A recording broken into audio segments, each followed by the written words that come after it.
I mean, you're the richest person in this room right now, man. You know what I'm saying? Like, your net worth is like $100 million, man. The biggest mistake creators make is simple scales, fancy fails. Why did you choose Skool as your platform of monetization? If Alex Hormozi going there, then it's gonna be something really big, right? This 19 or 18-year-old kid at the time go from making 30K a month to 400K a month. I'm like, yo. With your scale right now, how do you balance like just free and paid content, without giving too much in your free or like undervaluing your paid stuff? I always make sure that there's something missing. There's a piece to the puzzle that's missing, so they can't get everything from the free value. I give them just enough to make them get some type of results, but not significant. What's the biggest struggle you think creators make when trying to monetize? I feel like the biggest struggle that a lot of creators make when trying to monetize is trying to... Welcome, Sharif. Thank you for coming on and doing this podcast with me. Appreciate you for having me. How long have you been in Bali so far? Are you enjoying it? Man, it's been absolutely amazing, man. I kind of want to live here, bro. Like, it reminds me of home, which is Africa. I was born in Africa. And it's just like a great vacation spot, a lot of digital nomads, a lot of networking, and it's been absolutely amazing. But I've been here so far for about two and a half weeks, 3 weeks. Yeah, so far. What has been the best and the worst thing? The best thing is the experience. I feel like I've been able to check off all the things I've wanted to do in life on my bucket list, right? So what that was, I don't know if you've seen those like jetpacks or water jetpacks. I got to use one of those. I went parasailing and a few other things like visiting the temples and just a bunch of great places to be able to shoot a bunch of content. Yeah. So that's been one of the best things. And you said, what's the worst thing? Yeah. What's the worst thing is actually the cleanliness, right? Like, it's not as clean as I thought it was gonna be. I ain't gonna lie. Some of the places like the hotels, the detail cleaning is not there. And then public restrooms, not really it. But that's a small issue. But yeah, so it's not as clean as I want it to be. But hey, I was born in Ghana, so I'm used to it. I agree. So far, it's been great. And for this podcast, I wanted to talk about for the viewers more about like communities and all that stuff. So I prepared you some questions that we can talk about, and I wanted to see, your opinions on them. So the first question is, let's just get right into it. So the first question is, you built a massive audience, like 7+ million combined followers. And at what point do you realize that you can turn that into like a profitable online community? As far as community goes, I really learned within the last couple years. I would say beginning of last year.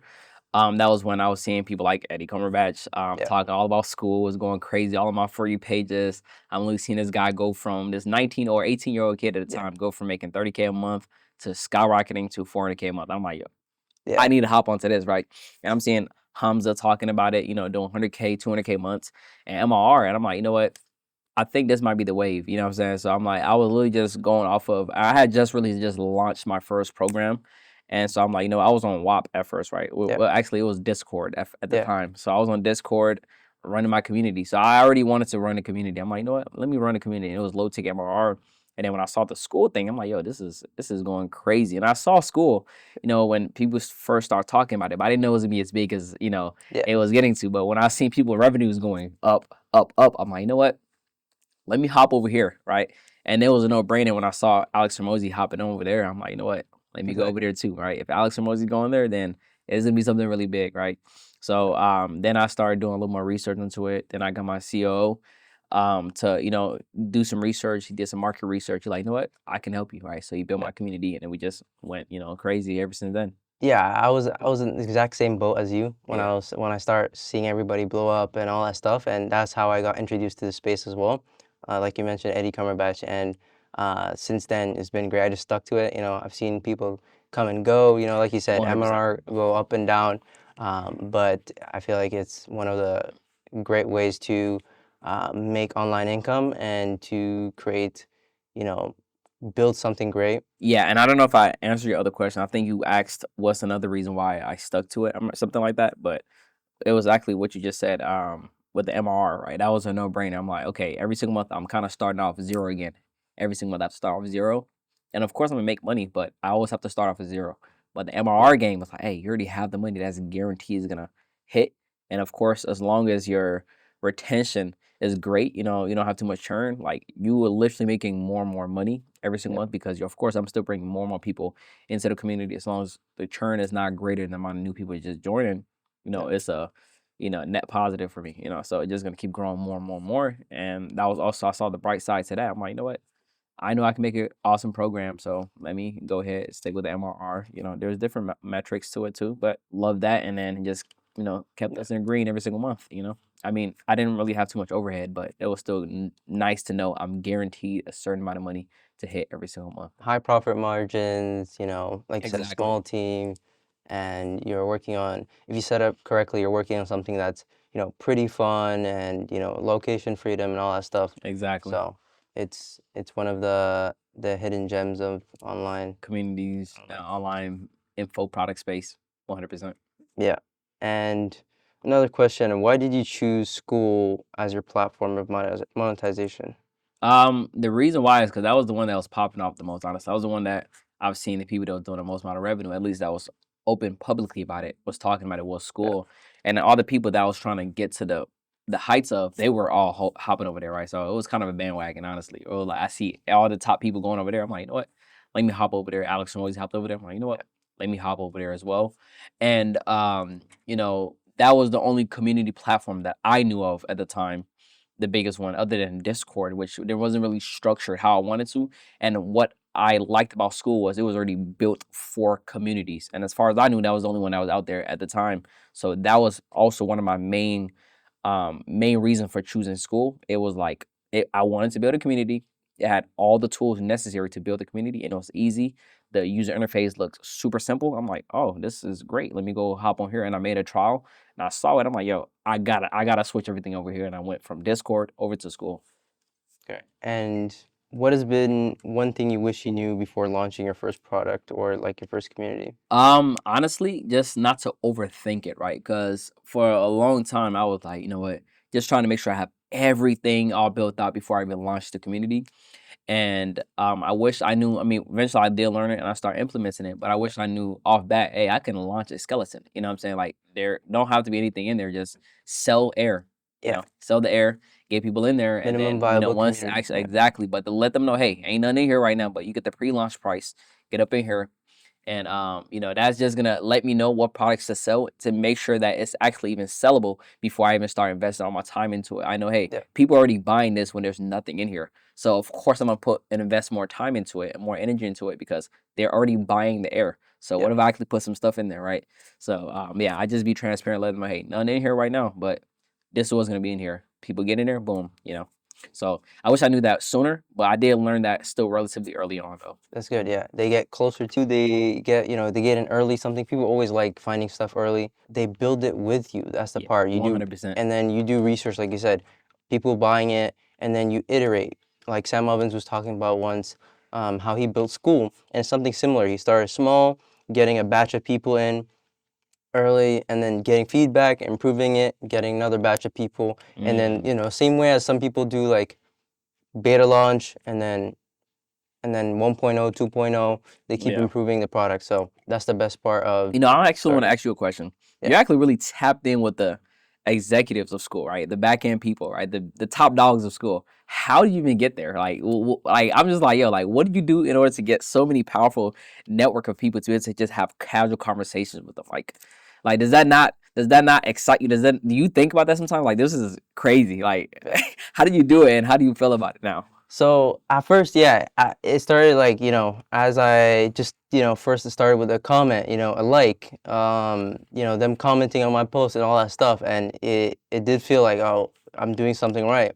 And then as it continues, like now it's a little bit, I'm getting used to it. But the way it started is just me using the platform, sticking to it. And that since that's what they're building, they want to do, like I said, talk to their customers always and do market research so that they keep improving the product. And not only that, I've built relationships with them because I've been to the Skool games, 2+ times, 3 times now, and I've met them in person. We laugh, we make jokes, we have insider jokes, stories, we spent a bunch of time together. So They now, say your network is your net worth. I mean, you're the richest person in this room right now, man. You know what I'm saying? Like your net worth is like $100 million, man. yeah, and you're 100% right. Like even here in Bali, just being in Bali, like the amount of people we're meeting, like Tristan Social, people just flying out here. Like I have a bunch of friends that just came here, And yesterday I had a coffee with a creator, Yeah. 20K, on Instagram and all that. And he knows more people. He knows the ecom guys he's living with, making 250K profit with ecom a month. And it just keeps going, and just, providing value, meeting people, and just not don't make it transactional, just 100%. meeting people, Yeah, yeah, give as much value as possible. exactly, and just creating, real real Yeah, yeah, relationships. yeah, 100%. Which I And get the energy from you, so yeah. yeah, and yeah, it's been pretty interesting the past year, just sticking with Skool and seeing the growth Skool has, and seeing my growth as well, and everybody else, like seeing your community, being big free community that you built. That was really pretty impressive. And then your paid community also generating a lot of money that we'll talk more about. Yeah, well, props to that, man. You doing your thing. Yeah, you too. Yeah, that's why we're here, chatting, and um, yeah, uh, asking more questions. We'll cut this off. Yeah, this is like my this is a third podcast, fourth podcast. Yeah, I But bet. Keep going, man. all right, let's jump into the tactical breakdown now. More value. So with your scale right now, how do you balance like just free and paid content, like the value, without giving too much in your free, or like undervaluing your paid stuff? Yeah, I mean, I've realized at the end of the day, if you're making free content, what is not, of course, long form, but when it comes to short form content, there's only so much information you can give Yeah. in the video. So automatically it's like there's only so much I can give, right? And how I do my content is I usually just create hype. I always make sure that there's something missing. There's a piece to the puzzle that's missing, so they can't get everything from the free value, right? So if I'm doing, of course, free content or a free course, whatever the case may be, free lead magnet, I give them just enough to make them get some type of results, but not significant, right? So it's like, or there's something missing from it, so they have to still tap in with me. The reason why Yeah. I want them to have enough information to get results is because I want them to know that, hey, what he's teaching actually works, right? So I give them enough information to know that what I'm talking about works, but I still leave a little bit behind, right? A little bit missing, right? An extra piece to that puzzle to complete it, to fully complete it, you got to tap in with me, right? You don't Yeah. have to pay me to get that missing piece. So I just make sure that there's some type of mystery Yeah. with the content. There's still something missing, right? Yeah. But just enough to give them some type of value and some Yeah. type of results from that value. And because I am so enveloped in what I do and I know so much about what I do, I know what the average person needs in order to get some type of results and not get the full maximum results, right? So because I know I actually practice what I preach, I do the thing that I do. So I'm able to teach them just enough to get enough information, but not get the whole entire thing they're looking for. Yeah. So and then I just leave that with the paid. And then another thing that they get, of course, if they pay to tap in with me, whatever case Yeah. may be, is that they actually get my time, right? So Yeah. hopping on calls with me and stuff like that. There's certain things that even if I was to give you all the information through a course, there's still so much so many questions you're gonna have, Yeah. because it doesn't matter what you're doing, you're always gonna have some questions. And then when they tap in with me, of course, they're able to get those questions answered and able to hop on calls with me. Yeah. And that's what I feel like is one of the most valuable things they can have access to, right? Access. Exactly. I just literally made a post about that a couple days ago, and same things, like giving them the step one, and if you want step two to get to the next level, you tap in and Exactly, join the community. exactly, So 100%, exactly like that. I agree, and that's how you can make it valuable. Like Hermosi talks a lot about this, like just giving value, helping them get results, and if your free content gets them results, they're like, oh shit, like you gave me this value for free that other people would charge, and Yeah. then his paid stuff will be even better. His paid community will be even better, Yeah, and and that actually yeah, reminds me of a little story. I remember I was when I was pushing webinars every single week.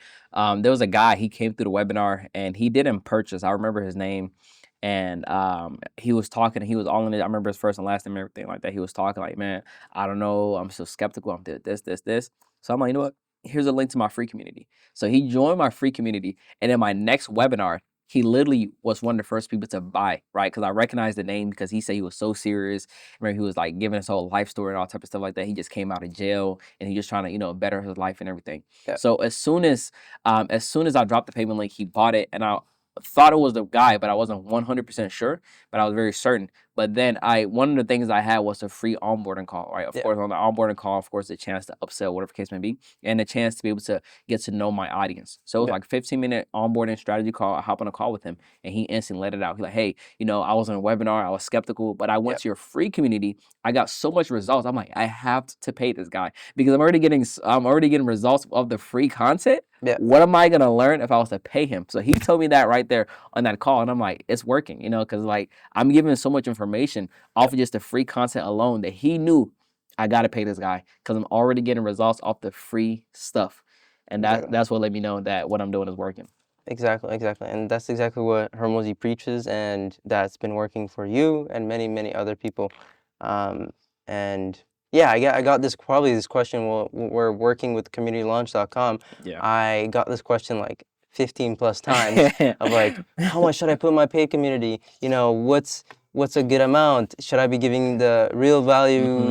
Should I be giving, all this? And there's different cases for many people. Like some people will add their book in there, which is pretty valuable. Like Samir right here in the audience watching, he has his own book. He gives that, like, you can, of course, you buy a book, but you can give away the ebook for free and all that stuff. 100% And lead magnets. exactly, and that will nurture them a lot. 100%. And from there, like, oh, I gotta pay this guy. He Exactly. already helped me so much. Exactly. I gotta pay this guy. So that answers your questions for a lot of the people asking, like, how, what should I put in my free community, or how much should I put in my free content? Is, give as much. Or there's also another saying, like, for some people that works really well, is give the information and sell the implementation. Yes, yeah, 100%. I feel like that's really more of DFY though. When I Yeah, really understand that, I'm like, exactly. when I think about that, that's really more DFY, which Yeah, is the model I'm actually kind of switching into as well too. So done for yeah, me model. Okay. yeah, Yeah, yeah. So but for both cases, for people that are doing done for you services, agencies and all that stuff, selling them, giving the information all for free, and then selling the implementation. And for yeah, people yeah, that are selling, done with you and yeah, things like that, you give step one, get yeah, them yeah, results, yeah. and then get them more results, and through access in the community, through access in your paid stuff. And that way they're getting results, they're joining. Same thing with the free content, and getting results, and then they're working with you. 100%. I agree. All right, so the next question. So what has been your most effective way of making monthly recurring revenue? Is it through content, systems, team, or the offers? I would say first having a good offer, right? Of course, the offer is gonna be the main thing. And for me, I do have a lot of organic power, right? So Yeah, it's like I can get a lot of people to join my lead magnets, my free webinar. So pushing as many people to my free lead magnet as much as possible. So the yeah, content, 100% organic content, because the first thing is organic content. Let me say that right. So let me yeah, start. The first thing is organic content because of the fact that I have such a massive organic audience who already yeah, knows, like, and trust me. Right. So yeah, it's a lot easier to convert over ads. Right. And I've tested ads, I've seen conversion rates, I've seen the numbers, and with organic is vastly different, right? We're talking from 20% conversions to 3% is vastly different when you have warm audience, right? So everybody yeah, needs to be on there. If you have a ton of money to spend on ads, of course, do that as well along with it, but you need to have the organic as well because even if somebody see you off an ad, they can go to your organic, they can see, okay, oh wow, this it builds social proof. It's kind of like literally your resume, right? They look at that, they're like, whoa, exactly. okay, I can see this person, they can see free content, free value, and see like all the results. If you have testimonies on your page, all those things, they can see all those things right then and there. Yeah, And people automatically, without a doubt, trust you more the more followers you have, right? yeah, Your perceived value is increased the more followers you have, right? yeah, So if you want to increase your perceived value, get a lot more trust from people, increase the amount of followers you have. Without a doubt, that will increase your perceived value and build more trust. Even if they don't know who you are, if they was to see your following, oh wow, you have 100K, you got 50K, you got a million. Yeah, that 100% without a doubt, just put a little bit more respect from that. You get a little bit more yeah, respect from that person just for having a higher follower amount than the average person. yeah, Of course, having a good offer, right? So you push the people there, having a good offer is gonna make sure if the offer is good itself, people are gonna stay. Yeah. right? And then building a relationship or a type of community, type of family. When I say community, it's not just having a community, having people join, right? If Yeah. you can have people connect with you, really get to really know, like, and trust you in there. You have weekly calls. I feel like that's also one of the best things too, Yeah. having weekly calls. I feel like anybody who has an MRR community needs to have weekly calls. The reason why is because the people get to connect with you on a much higher level. They say typically for somebody to be able to purchase from you, right, or Yeah. purchase something with you, they need about 7 hours typically, right? Guess what? Now they purchase, they are getting way more than 7 hours to hop on weekly calls with you or your team, whatever the case may be. So it really builds that connection that they're not gonna want to go anywhere, right? Because like, yo, I mess with this guy. I want to stay in here. I want to see where this goes, right? Some people just want to support you to see what's the new heights, right? And always having gamification systems and reward systems also help with the MRR and retention as well too, right? Hey, after your 6 months of being here, you get X, Y, and Z. You get a gift card to this place, this place. Like, people don't really think about the cost. They're not doing the math and the breakdown of how much it actually costs them to stay there. They just want that reward, right? The gift that they're gonna get a month from now, 2 months Yeah. from now, right? So all those things are great ways to not only get people to join a community, but to retain them to actually stay for as long as you want them to, right? And actually increase the LTV of each individual customer that you get Yeah. to join a community. I agree, and all those things creates value, like the weekly calls, connecting, and all that stuff. And even yesterday with the creator I met, I was talking, I was having coffee with him, and I was talking about, um, like you said, the perceived value of followers. He was telling me about this new account he started, and how he had, like, a good amount of followers in there, and how it will increase perceived value for older people. Um, and I was literally debating, like, because I see people like my mentor, he has like 3K subscribers on YouTube and making 100K a month, right? Yeah. And I'm thinking like more, you know, Andrew Kirby's been talking about this, like having a niche following, being a niche influencer, a micro influencer, um, in their specific niche, a niche influencer, and just talking about their niche and all that. And in between, between, you know, having followers and not, um, you know, Yeah, where are you going with that? Between having followers and not having followers, it's yeah, better to have followers, yeah, right? Is that what you're trying to get at? yeah. It's better to have followers, but I was still like debating and seeing how, like, is it better The for some purpose people? of Yeah, like going broader niche down. Is yeah, that what you're? being a niche influencer or not. But we can. I have a few more questions, and Yeah, yeah. I'll say even with the topic of the niche being niche, that 100% works. I feel like works best with organic content on YouTube, right? Because YouTube long form is vastly different. People build a yeah, lot more trust with you, and YouTube builds a cult like following. yeah, Short form content just builds people who just want to look at your stuff, right? Like when I see people that meet me in public, it's typically because they like, hey, if they come up to me, it's like, okay, I subscribe to you on YouTube, which I got only 200K on there, but with the platforms I got millions on with the short form, I get way less people approach me from that, right? So YouTube builds a relationship with the audience. yeah. Short form content just build a lot of traffic, Eyeballs, people eyeballs and stuff like exactly. that, you know. So that's if you're doing a niche account, I'll say YouTube long form is what I recommend for that. Yeah, I agree.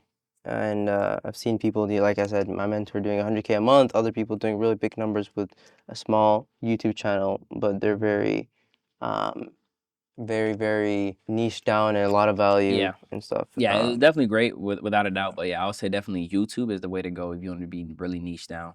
Yeah. I definitely recommend that. Yeah, I have two more questions. So, what's the biggest struggle you think creators make when trying to monetize? I feel like the biggest struggle that a lot of creators make when trying to monetize is trying to monetize with too many different streams all at once, right? I feel like that's also a big one is because it's like, as a creator, you get a lot of different income streams, right? Like currently, I think I have like 8 to 9 income streams, right? But I didn't start off with just all these different streams of income. I Yeah, built one and then I distributed it. And then I'm like, okay, I got this one is doing good. I'm gonna hop over here. I'm gonna hop over here. I'm gonna hop over here. But you want to scale one up to at least 10K a month. Some people say even 100K, $1 million a month, and then go from there. But it's really up to you. But at least if you want to be able to sustain your lifestyle, at least have one stream of income that can sustain you before you hop onto these other ones, right? Because it's gonna really pull away from your time, especially if you don't have a team already trying to do this, this, this, this, when you're trying to get a little piece of the pie from here, here, here, here. if you are this type of person that struggles with that, I'll say, okay, cool. If you have a couple different things that's, make you a lot of money, look how much time it takes to make the money from the thing that you're doing, right? A couple different things. And then look at how much effort it takes and lock in on the one that takes the least amount of effort to make the most amount of money, Yeah. right? If it's one of your higher performing income streams, right? Or the one that's made you the most amount of money, but it might have taken you a little bit more time, but maybe lock in on that, right? But just pick one of those and hone in, lock in on that before you diversify trying to get to too many different things. Because Yeah. instead of scaling one to 100K a month, you're doing this one 10K, 5K, 6K. You know what I'm saying? It's like, and I still struggle with that too, right? Sometimes too, just because I have so many different streams that money come from everywhere, and I'm like, Yeah. But it's like some people can't even get to their first 10K month, And then they're trying. because they're doing so many different things. Like, oh, this one's making me 1K, this one's making me 100K. I mean, I'm $100. Okay, Yeah. like stick to the one that's making 1K. Like, forget this one. Yeah. Build this one up, and then you can come back to this one later on. So I feel like that's a huge thing that a lot of people make the mistake of when trying to monetize. Also, some people don't feel like selling to their audience as well, right? Yep. A lot of people are like, hey, I don't want to sell to my audience, but when you really think about it like this, selling to your audience, you're providing them value. They're already going to spend the money somewhere, whether that's on Somewhere else. entertainment, whatever. All those things that's not building them any return on investment, right? Yeah. You be that person to help them spend the money in the right thing that's going to actually yield them a great return on investment. And that is how you can kind of overlook the fact that you're charging them for anything, because they're not losing money. You're not scamming them. Yeah. You're literally providing a service for them to actually better their life or their situation. So you shouldn't feel bad about providing somebody a helpful tool like that, because they're gonna spend that money somewhere anyway. Money comes from people. How else are you gonna get money? Yeah. Money comes from people, right? So you're gonna either get it from them or get it from some brands, companies, or have them go spend it with somebody else that's gonna actually market and sell a product to them, because they're Yeah. gonna spend their money somewhere, Yeah. whether you like it or not. Yeah, and the next person might be, not caring as much as you in your service. Exactly. And Exactly. not So be that hero. Rescue them from the other scammer. exactly. If you're that good in what you do and you believe in yourself, Exactly. you should feel obliged to, make sure that you're helping as much people as possible in your niche. And this talking going a little bit back, you're saying like the biggest mistake creators make is basically this quote that I like is like simple scales, fancy fails. Mm. So like having too many links and all that, it's like you're losing so much conversions. And the last question to wrap it up, where do you think your future is heading? Do you think creators will all need communities to stay relevant and earn long term? Yeah, 100%, because I feel like there's a trust deficit. And, there's with the AI and everything that's going on in the world, there's a lot of stuff that you can't believe. So I feel like communities is a great way to build trust with the audience and to build a community where people can just go talk amongst each other and network. We always say your network's your net worth. So it's like if you can hop into a community, connect with a bunch of other people, individuals, and be able to scale yourself or your situation, whatever you're trying to do, better yourself in life, Yeah. then it's like it's a really no brainer, right? So I feel like communities is only gonna grow from here. And that's why I believe that's why people like Alex Hormozy investing so much money into, being a partner of a community platform. I do believe 100% communities are going to continue to grow because of the fact that there's a real trust deficit, right? And I feel like even on the same topic, that's why organic content is even working even better now, because it's like it's raw, uncut, and people just feel more connected to it versus the hyper edits. There was a trend with the hyper edits Yeah. that that's not gonna fly now, right? So you need to dumb down your video editing, a little bit. But yeah, communities are here to stay and grow 100%. Yeah. What was your other question? I'm not sure if you asked something And else. yeah, also like as AI gets, in content and stuff, like people want to meet in person in communities and in-person events and all that stuff. So I see that like, going a lot bigger, in the next months, year. Oh yeah, well, yeah, without a doubt. AI, is gonna keep getting bigger, but communities are also gonna get bigger as well. And don't be scared of AI. Just learn how to use it to your advantage. Learn how to use it to simplify all your processes. Like even one of the things I do right now is I create a bunch of flat posts, which is just informational, Yeah. like white background, black text, and all type of stuff like that. I use AI, I use ChatGPT. I literally tell it, I give it one simple prompt, it creates them for me. I, have my VAs post it, and it's making a ton of money. And it literally takes about 30 seconds to create them. And they're making thousands of dollars from that per month. Literally just having AI create these within 30 seconds and have them posted on my social media platforms. and it's generating way more money than I ever did when I was working a 9 to 5. Even in a year, I can generate what I used to make in a year and a month now. That's Just off great. of these simple AI text posts that takes 30 seconds to make. Yeah, exactly. I Right. think So I've learn how to use them. exactly. I've seen similar to what you said, like using ChatGPT. I've talked to somebody yesterday, and he was saying he knows somebody that has this bots and AIs and stuff making these AI stuff go viral, like this new AI, you know, that's been popping off, go viral and make money with selling digital products and stuff. Yeah, this was a great podcast. You know, talking to you. Thank you for coming on, Yes, thank you and for having me. you know, tell the viewers, you know, your where they can find you. You can find me Real Melanin King or the Real Melanin King across all platforms. Instagram Real Melanin King, TikTok the Real Melanin King, YouTube Real Melanin King, or just Melanin King. And then coming soon, we streaming. All right, at Real Melanin King on Twitch and Kick. All right, Yes, sir. yeah, Appreciate you. yeah, for sure. Yes, sir. Good Successful podcast. pod. Yeah, that was good. Yeah, man. You had some good questions. Some Thank good you. questions.